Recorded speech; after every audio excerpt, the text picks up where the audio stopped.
This is Between the Uprights. Football is life. The rest is just details. Here are your hosts, Joe, Matt, and Chris. What's up, everybody? This is Between the Uprights. I'm Joe. That's Matt. Chris couldn't be here with us today, but that does not mean we will not be giving you that great NFL football breakdown that you come to Between the Uprights for day in, day out, 24/7, 365. But first, before we get into all of that great NFL news, please hit that like and subscribe button for us. We would greatly appreciate it. We're just getting this thing started, and we need your support. We want your support, and we want to hear from you as well. Get in the comments of these videos, please. We love to hit right back to the fans. We love to be engaging with the fans, so please do that now. The Colts are an anomaly to me.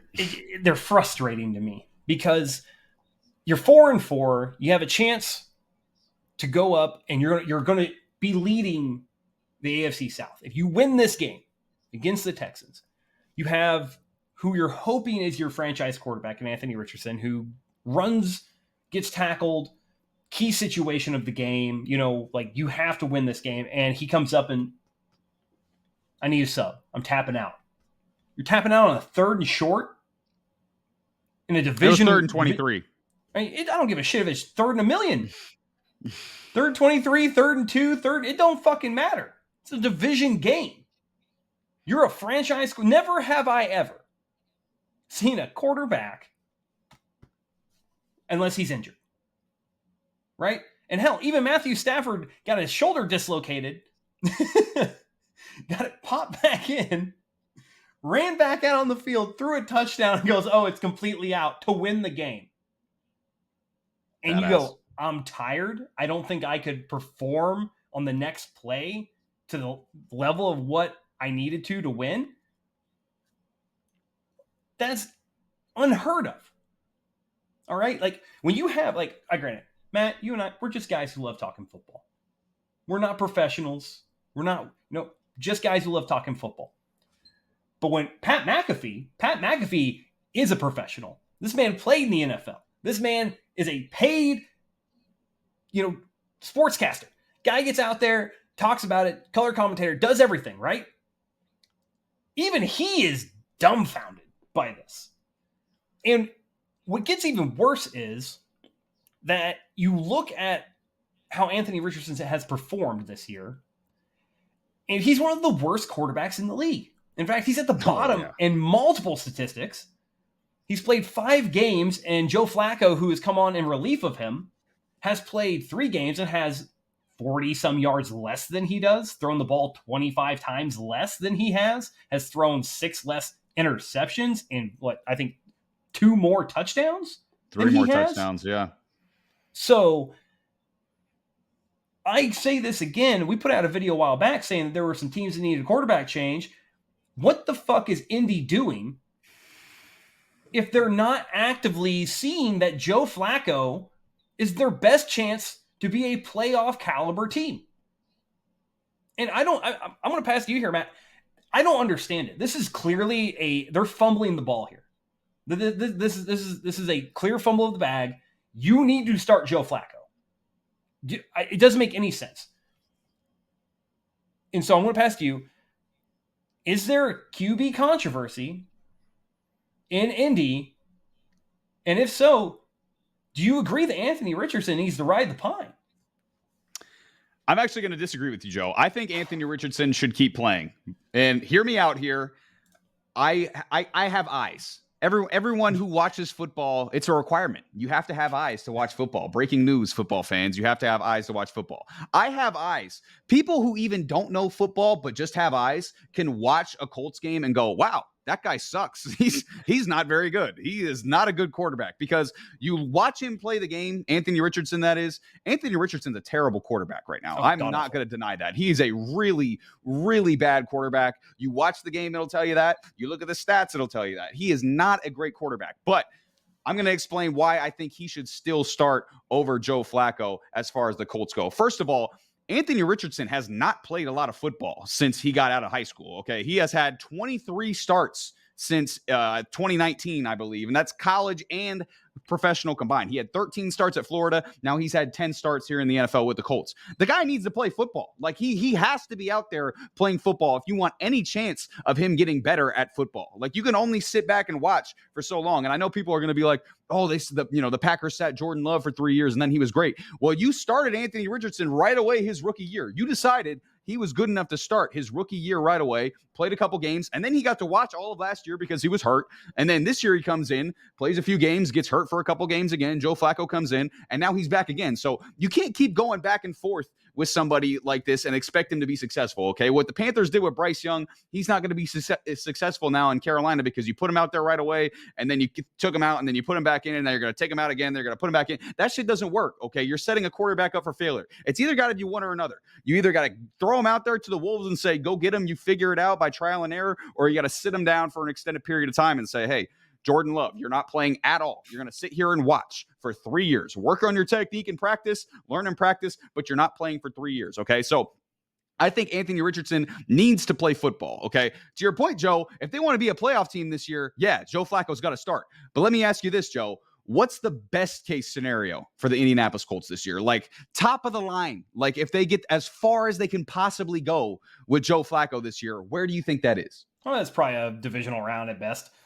Exactly. That was my exact thoughts. Divisional round, right? So are you going to sacrifice your 4th overall pick from 2023, your most major investment in your franchise right now, his development, which in my opinion is predicated on him playing? Are you going to sacrifice that for 39-year-old Joe Flacco, who granted balls out whenever he's on the field now? Like if you put Joe Flacco in a decent situation, he's going to ball out because for my basketball fans out there, I compare Joe Flacco to someone like Sweet Lou Williams or like Jamal Crawford. Like you put him out there, he's going to get a bucket, right? No, he could be 50 years old. He's going to go out there and get a bucket, right? Joe Flacco, you put him in a decent offense, he's going to start cooking. He's going to start throwing the ball deep, start throwing dimes. He's going to start cooking. But to me, Anthony Richardson still does have to be out there. And listen, for my Madden players out there, if you watch Anthony Richardson play quarterback, I heard somebody else say this, he plays like all of us do when we play Madden, right? We just spam the deep ball. We throw the ball deep every single time, right? It's going to get completed 1 out of every 10 times, but we're going to throw it deep.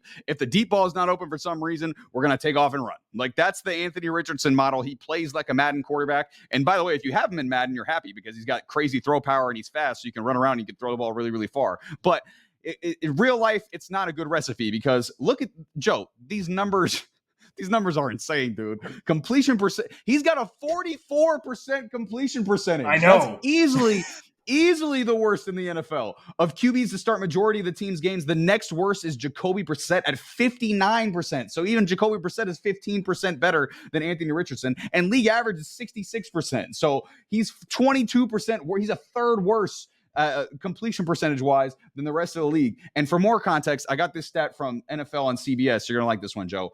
In the last 20 years, here's the list of the lowest completion percentage among qualified quarterbacks in a given season. The 4th worst was J.P. Lossman at 49.6%, former Bills great. Shout out to Bills Mafia.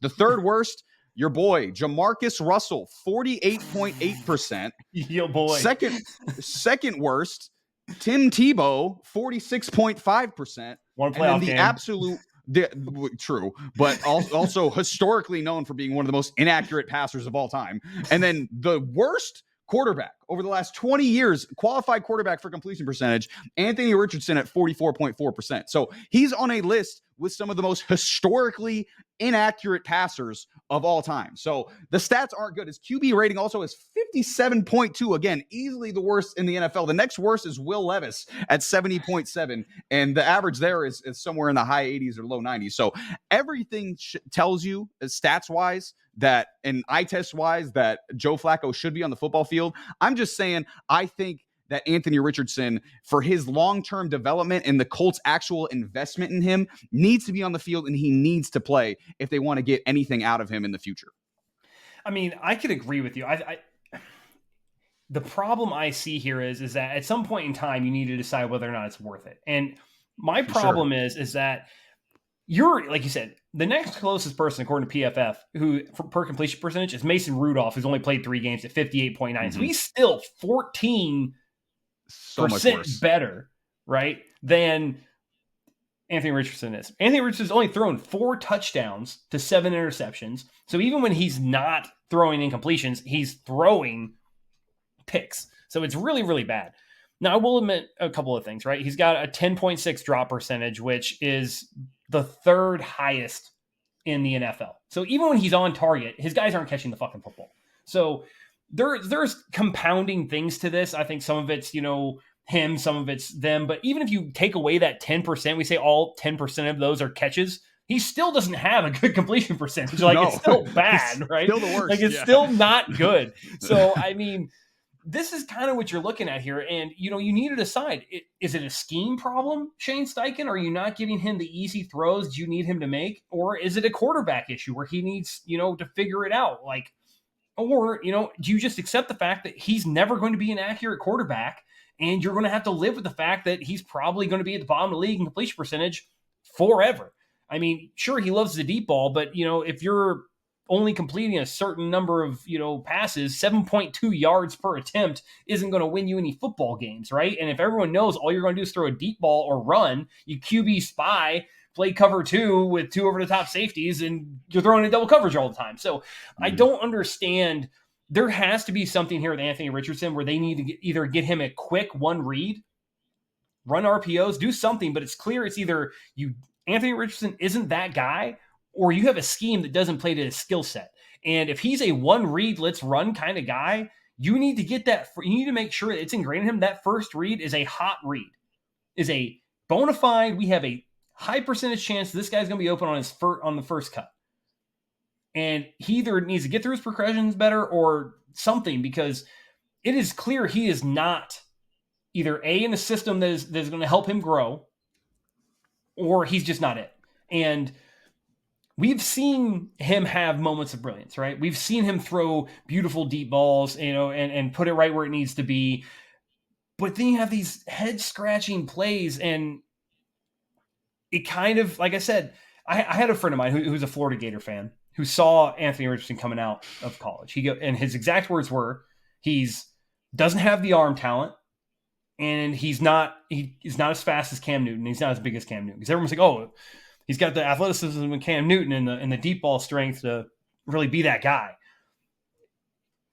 My buddy who's a Florida Gator fan is like, no, they're blowing that out of proportion. I've watched this guy all season. He's not that, right? He's not that guy. That's not what he is. It's not what he's going to be. It's not ever who he's going to be. And I was kind of like, I don't know. I mean, I've seen it. I see that. I've watched the reels, man. I've watched the tape. And he's like, I'm telling you, dude, he's not that guy. I am now halfway through the 2024 season. I agree with my buddy. Anthony Richardson, not that guy. No, I agree.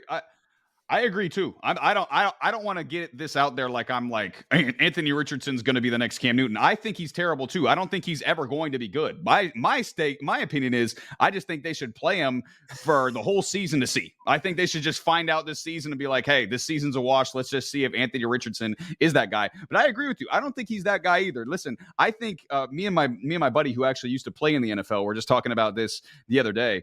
And we think eventually he's going to do Terrell Pryor or a Taysom Hill, where he's going to end up playing a different position, because he's a great athlete. He's undeniably a great athlete. And he's got a physical a profile to him, like the tangibles of him, like his size, speed, height. He's got tangibles to still be in the NFL, even if he's not a quarterback. You put him at tight end, I bet he's going to be a pretty damn good tight end, So, and you can still run those, Taysom Hill Wildcat packages with him as well, so I think there's a lot of different possibilities for Anthony Richardson. I don't ever think he's going to be a good quarterback. I mean, he's just not accurate enough, but I think he's going to be some sort of valuable NFL piece. But I just think they should see if he can eventually figure it out this season, because, I don't see the upside, even if Joe Flacco's in there this year for the Colts. This has been Between the Uprights. Football is life. The rest is just details.